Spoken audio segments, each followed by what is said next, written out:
A metal tray slips from someone's hands and slams against the floor. Every head in the ward snaps toward the sound. A nurse's steps stop mid-stride. A pen freezes halfway through a chart. A radio cuts mid-note as someone twists the dial without looking. Even the boy in the corner, silent for months, turns his eyes toward the doorway, because that's where the man just walked in.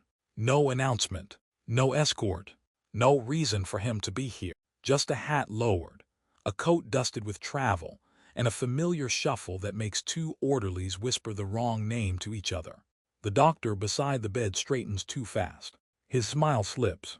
His hand tightens around the clipboard. He moves aside before he seems to realize he's doing it. The man steps closer. The boy's fingers twitch against the blanket. A nurse fumbles a thermometer. Someone whispers, "Is that really him?"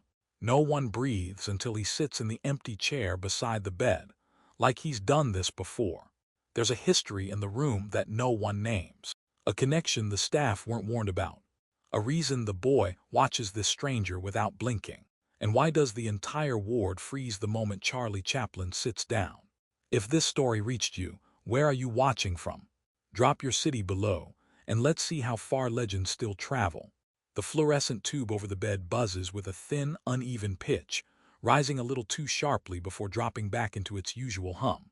The vents along the ceiling push out air in short, mismatched bursts, like the building can't decide on a rhythm. A clipboard on the counter trembles a few millimeters after a cart rolls past, settling late.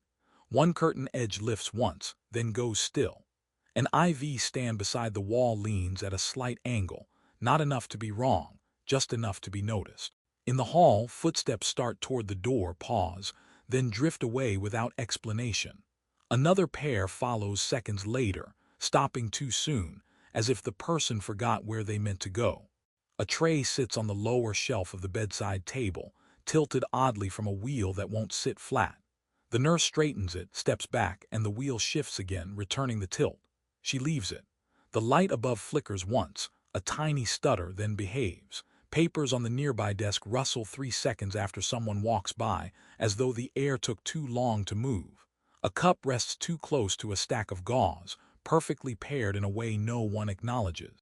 A dropped pen lies under the chair, its cap separated by several inches. 2 orderlies walk through the doorway mid-conversation, but both stop speaking at the same time. One adjusts his lanyard, then adjusts it again, even though it sits exactly where he left it. The other clears his throat sharply, glances at the clock, then looks away before reading it. A doctor finishes noting something on the chart, then rewrites the same word, slower, as if checking the handwriting. A nurse wipes her palms on her uniform twice, though they're dry. Someone begins a sentence, stops halfway through, nods like they completed a thought, and moves on. In the hallway, a rolling cart bumps against the wall with a soft thud, pauses, and then backs up as if reconsidering its path. The person pushing it mutters something clipped, places a bottle on the wrong shelf, stares at it, then leaves it without correction. A patient across the room shifts on the bed, reaching for the remote, missing it once, then choosing not to try again. Another staff member folds a blanket more than necessary, creases it twice, smooths it once more, and places it down like they're timing their hands to something internal. Near the foot of the boy's bed stands the stakes character, a wiry man in a rumpled uniform. His fingers work the seam of his sleeve, pinching the fabric, releasing it, then finding the same spot again. A small metal key hangs from a loop on his belt, tapping softly against the buckle each time he shifts his weight. He notices the sound, places a hand over the key, and holds it still for several seconds before letting it swing freely again. His breathing comes in measured lengths, like he's counting each. When a nurse asks him something, he nods too quickly, then repeats the nod slower, as if correcting the first. His gaze drifts to the boy in the bed, pauses a fraction too long, then moves away in a careful arc. He pulls at the hem of his shirt, smooths it, lifts one shoulder, drops it, then smooths the shirt again. When someone walks behind him, he glances back, starts to shift aside, but stops halfway through the step, returning to his original position without comment. On the table by the wall sits an unopened envelope, perfectly aligned with the edge, untouched since morning. Beside it lies another pair of objects, scissors and a thermometer, lined up so precisely they look arranged by someone who didn't want to admit they were arranging them. A bulb in the secondary light above the storage cabinet flickered every few minutes, never enough to warrant a replacement, just enough to make a few heads turn when it happens. Under the bed, a small toy rolls out a few inches, bumped by nothing visible. No one retrieves it. A nurse nearly mentions it, opens her mouth, then closes it and continues writing. The stakes character watches the toy for a moment, steps toward it, hesitates mid-bend, then straightens without picking it up. The hallway outside grows irregular, footsteps landing too close together, then too far apart, voices starting a conversation just as others cut theirs short.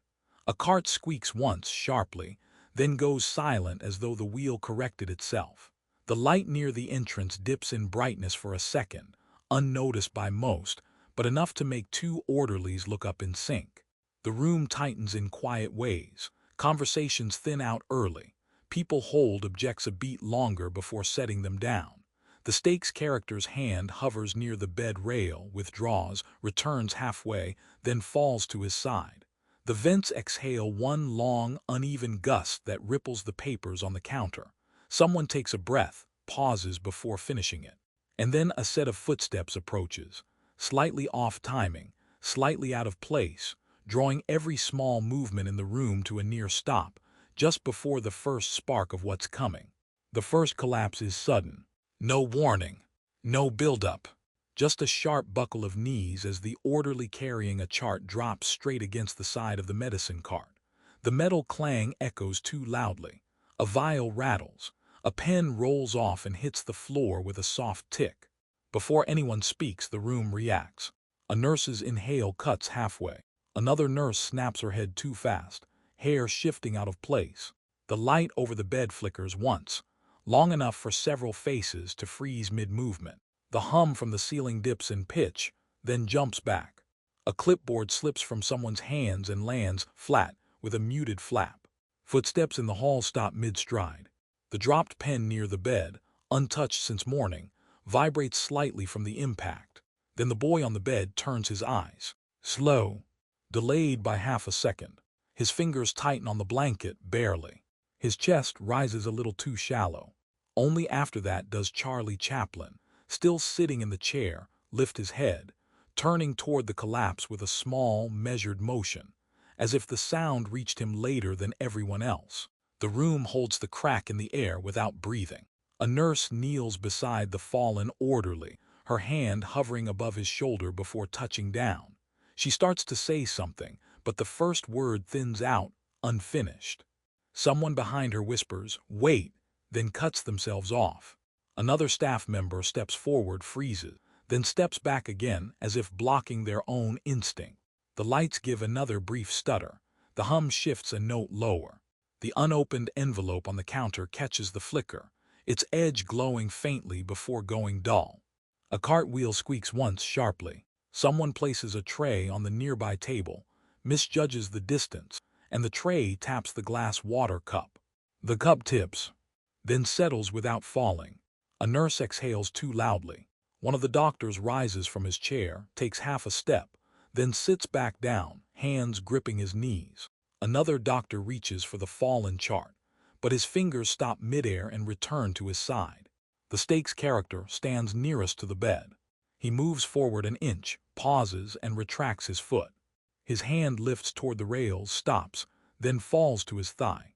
He blinks too slowly, the blink landing late each time. A woman near the monitors bumps the machine lightly.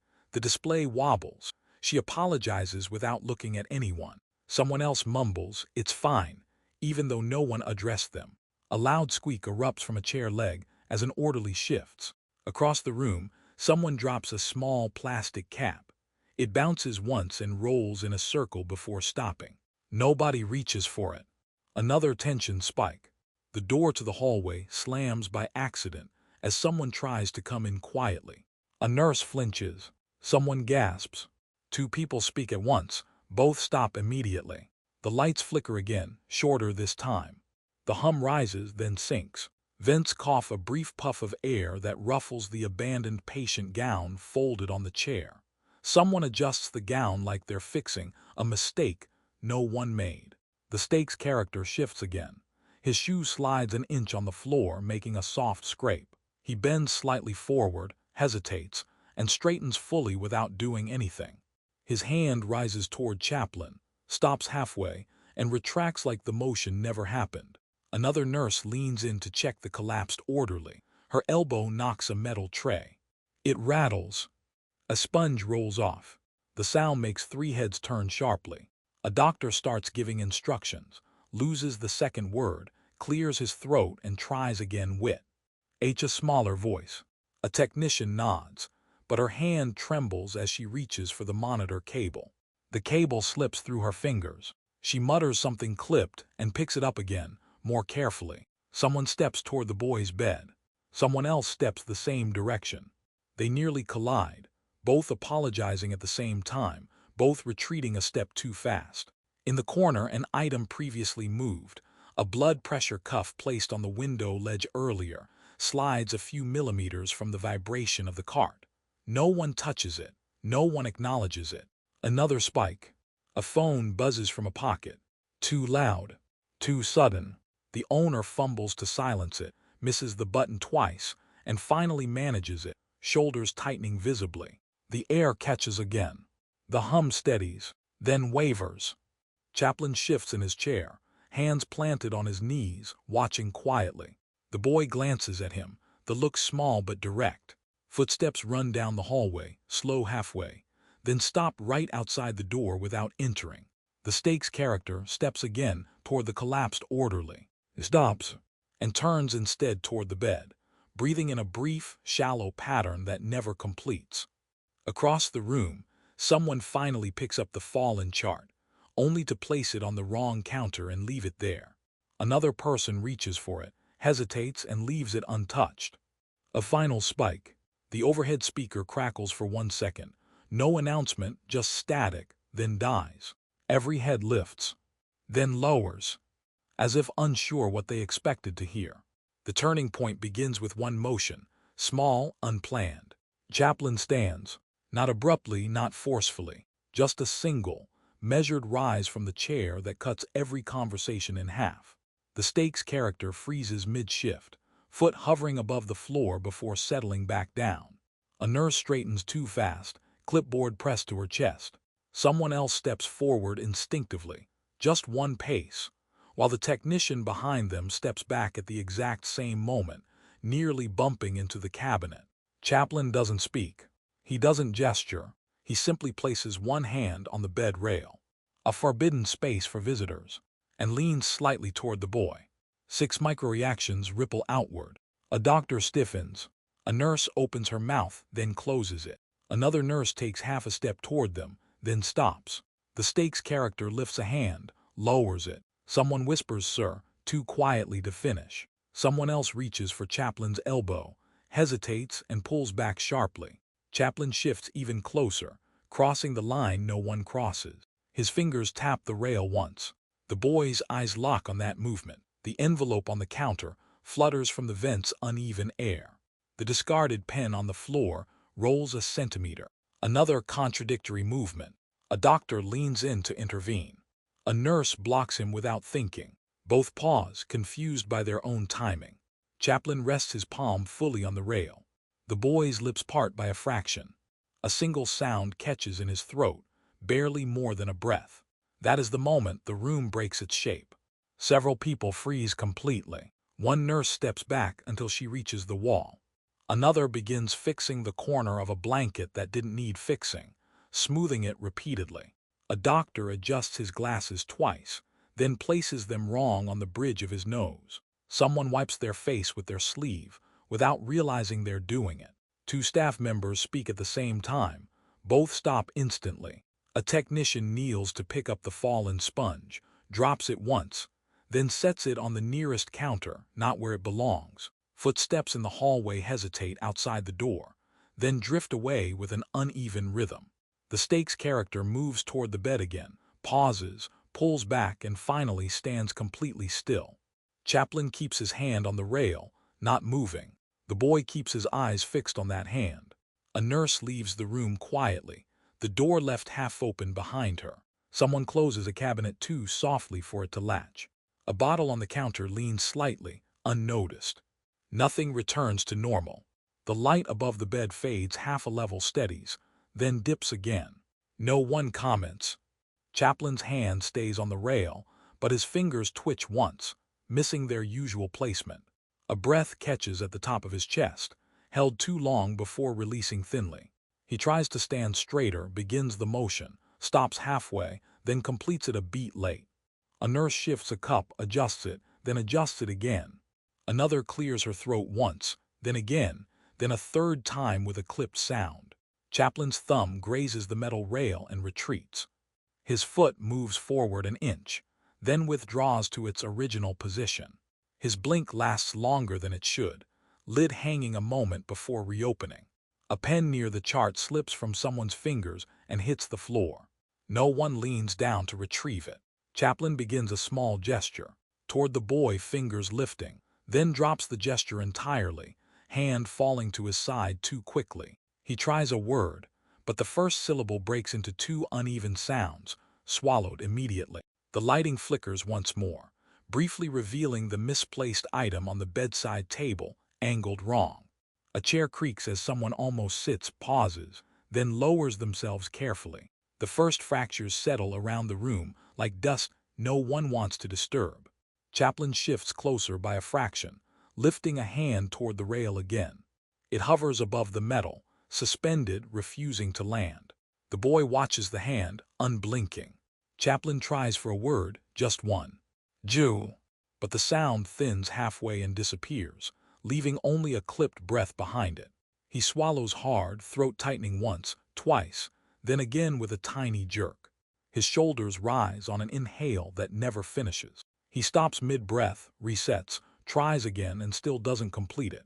His fingers brush the rail, immediately pull back, then return halfway before freezing midair. He adjusts his hat brim with a shaking thumb, realizes it, drops his hand, then repeats the gesture, slower, more controlled, then abandons it entirely. The note someone left on the counter, folded, avoided, catches the next flicker of the lights.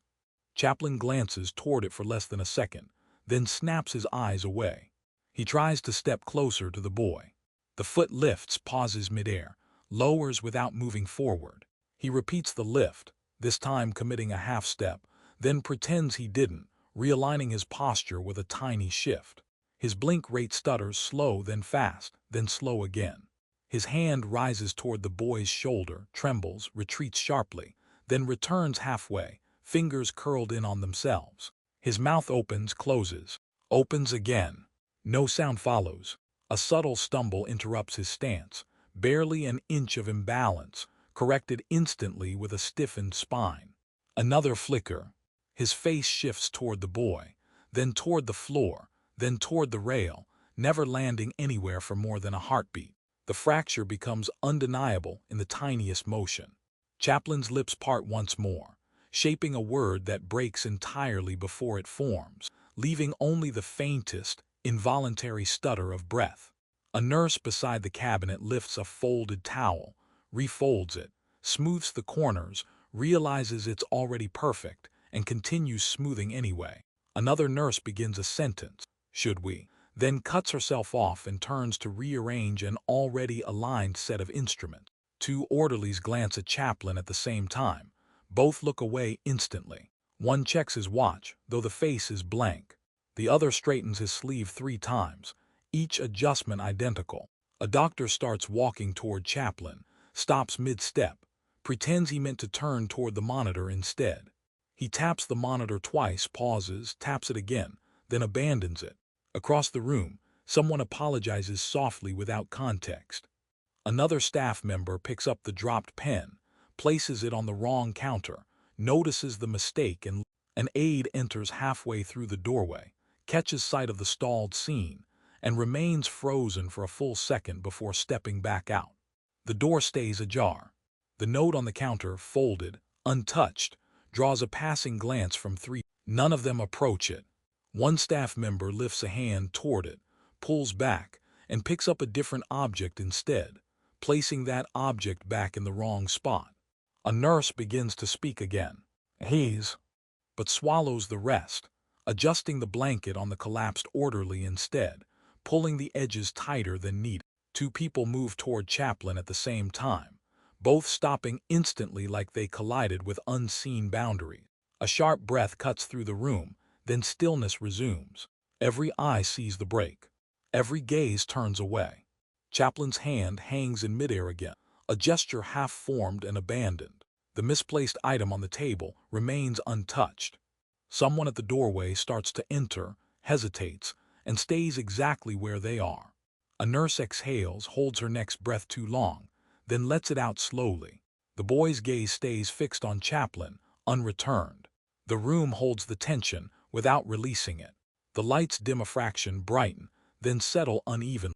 A nurse drops a cloth near the foot of the bed and leaves it where it lands. Another mispronounces a colleague's name, corrects it too sharply, then repeats the correction quieter. Someone opens a drawer, pauses at the empty space, and closes it without taking anything.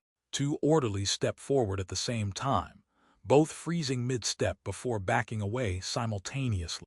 A technician reaches for a chart, stops, apologizes, then reaches again, hesitating before touching it. One staff member checks their pocket, frowns, checks it again, then moves on without retrieving anything. A nurse places a syringe in the wrong tray, notices, moves it to another wrong spot and leaves it. A small object left on the floor earlier is stepped around repeated, no one picking it up. Someone knocks lightly on the open door once, then walks away without entering. Another starts giving an instruction, stumbles over the first word, restarts it, then abandons the sentence entirely. The rhythm of the room lags by half a second.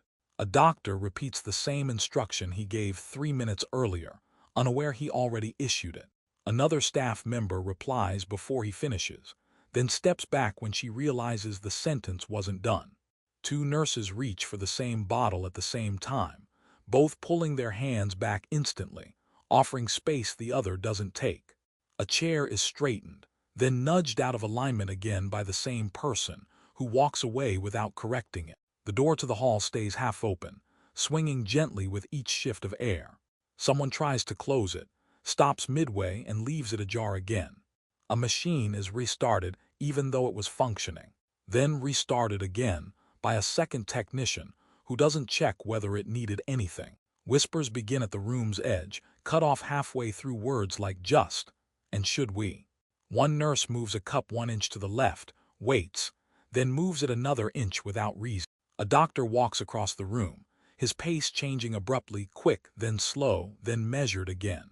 Someone reviews a chart twice, flipping the same page back and forth. Two staff members step in opposite directions, stop at the same time, mutter brief apologies, then walk past each other without further acknowledgement. Routine slips a beat every few seconds. Scheduling begins to slide. A task meant for the hour mark is started late, carried out slowly, then repeated by another staff member 5 minutes later without coordination. A set of instruments is placed slightly out of order on the counter and left that way. Another grouping is reorganized, then reorganized again in almost the same pattern. Paperwork stacks drift into uneven piles, close enough to correct, not close enough to be right. Someone checks the same file twice, then sets it on top of the wrong stack. 3 people inspect the overhead switch within minutes, each leaving it as they found it. A machine is adjusted to the same setting twice, the second adjustment slower, more careful. Footsteps pause at doorways, linger, then continue after an unnecessary delay.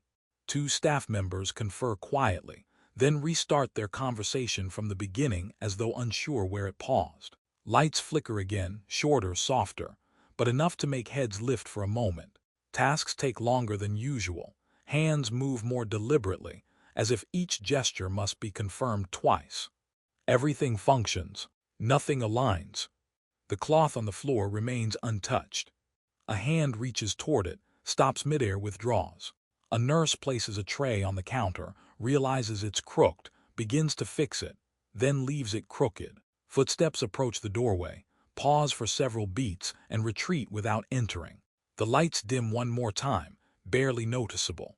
A wrong item is left on the bedside table, resting half an inch from where it should be. Nothing moves toward closure. A nurse repeats a simple update twice, the second time softer.